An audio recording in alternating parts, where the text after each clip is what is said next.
पूरी दुनिया को कोरोना महामारी के संकट में झोंकने वाला चालबाज चीन भारत के लिए नई मुसीबतें खड़ी कर रहा है। दुनिया का ध्यान भटकाने के लिए चाइना ने एक बार फिर से सीमा विवाद को हवा दी है।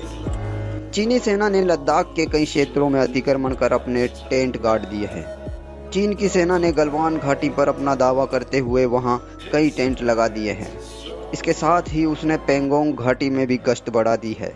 हाल के दिनों में सीमा पर कई बार भारतीय सेना व चीनी सैनिकों के बीच झड़प हो चुकी है। इसी बीच सोमवार की रात को एक बार फिर से भारत और चीन के सैनिकों के बीच हिंसक झड़प हो गई।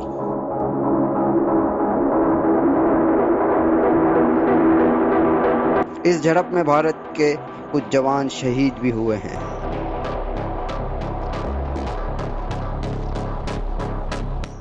दरअसल ये विवाद पूर्व लद्दाख की घाटी को लेकर है। चारों तरफ से बर्फीली वादियों से घिरी इस घाटी में ही श्योक और गलवान नदियों का संगम होता है। गलवान घाटी भारत के लिए बहुत अहम है और चीन भी इस बात को बहुत अच्छे से जानता है। तो चलिए जानते हैं कि गलवान घाटी को लेकर आखिर क्या और क्यों है भारत चीन में तनाव। ईसा के जन्म से करीब 500 साल पहले चीन के एक नामचीन फौजी जनरल सुन जू ने द आर्ट ऑफ वार नाम की अपनी किताब में लिखा था, जंग की सबसे बेहतरीन कला है कि बिना लड़े हुए ही दुश्मन को पस्त कर दिया जाए। सैकड़ों सालों के बाद आज भी चीन में इस किताब की बातों का लोहा माना जाता है, ठीक उसी तरह से जिस तरह से भारत में चाणक्य नीति को माना जाता है। भारत चीन के बीच फिलहाल बॉर्डर तनाव को समझने के लिए शायद जंग की इसी बेहतरीन कला को ध्यान में रखने की भी जरूरत है। भारत और चीन के बीच सीमा विवाद का इतिहास वैसे तो दशकों पुराना है, क्योंकि ये दो ऐसे पड़ोसी हैं जिनकी फौजों की तादाद दुनिया में पहले और दूसरे नंबर पर बताई जाती है और जिनके बीच परस्पर विरोध का एक लंबा इतिहास रहा है। भारत और चीन के बीच सीमा को LAC यानी लाइन ऑफ एक्चुअल कंट्रोल या फिर वास्तविक नियंत्रण रेखा कहा जाता है, यानी 1962 की लड़ाई के बाद की वास्तविक स्थिति। इस बार भी वही इलाके दोबारा चर्चा में है, जहां 1962 में दोनों देशों के बीच एक जंग हो चुकी है और चीन का दावा रहा है कि उसने इसमें बाजी मारी थी। दरअसल भारत ने 1961 में पहली बार यहां कब्जा किया था और अपनी आर्मी पोस्ट यहां पर बनाई थी। इस घाटी के दोनों तरफ के पहाड़ रणनीतिक रूप से भारतीय सेना के लिए बहुत फायदेमंद है।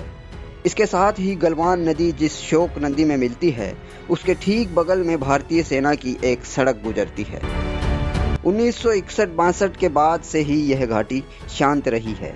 पिछले 2 दशकों में यहाँ दोनों सेनाओं के बीच कोई भी झड़प नहीं हुई थी, लेकिन 5 मई के बाद चीनी सेना गलवान घाटी में अपनी क्लेम लाइन से 2 किलोमीटर आगे चली आई है और वो भारत की सड़क से सिर्फ 2 किलोमीटर की दूरी पर है।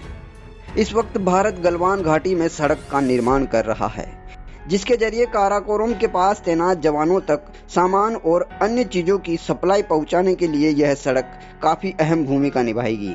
इसी काम को रोकने के लिए चीन तरह तरह की चालें चल रहा है।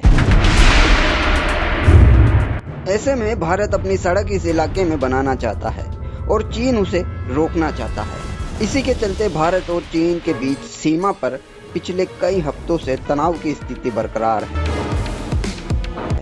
भारत का कहना है कि गलवान घाटी के किनारे चीनी सेना के कुछ टेंट देखे गए हैं। इसके बाद भारत ने भी वहां फौज की तैनाती बढ़ा दी है। वहीं चीन का आरोप है कि भारत गलवान घाटी के पास रक्षा संबंधी गैर कानूनी निर्माण कर रहा है।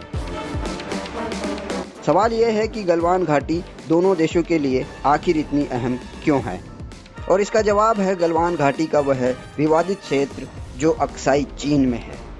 गलवान घाटी दरअसल लद्दाख और अक्साई चीन के बीच भारत चीन सीमा के नज़दीक स्थित है और यहाँ पर LAC अक्साई चीन को भारत से अलग करती है। इसी अक्साई चीन को लेकर भारत और चीन दोनों के अपने अपने दावे हैं। चीन और भारत के बीच इस इलाके में घुसपैठ को लेकर पहले भी इस तरह के विवाद होते रहे हैं, क्योंकि हर देश सीमा को अपने अपने नज़रिए से देखता है और दोनों देशों के बीच आज तक किसी तरह का कोई समझौता भी नहीं हो सका है। भारत और चीन के बीच कई इलाकों में एलएसी स्पष्ट नहीं है। दोनों देशों के बीच करीब 3000 किलोमीटर की सीमा पर कोई स्पष्टता नहीं है। चीन जानबूझकर सीमा विवाद हल नहीं करना चाहता। वह सीमा को समय समय पर भारत पर दबाव बनाने के लिए उपयोग करता रहा है और यही तनाव का असली कारण बनती है।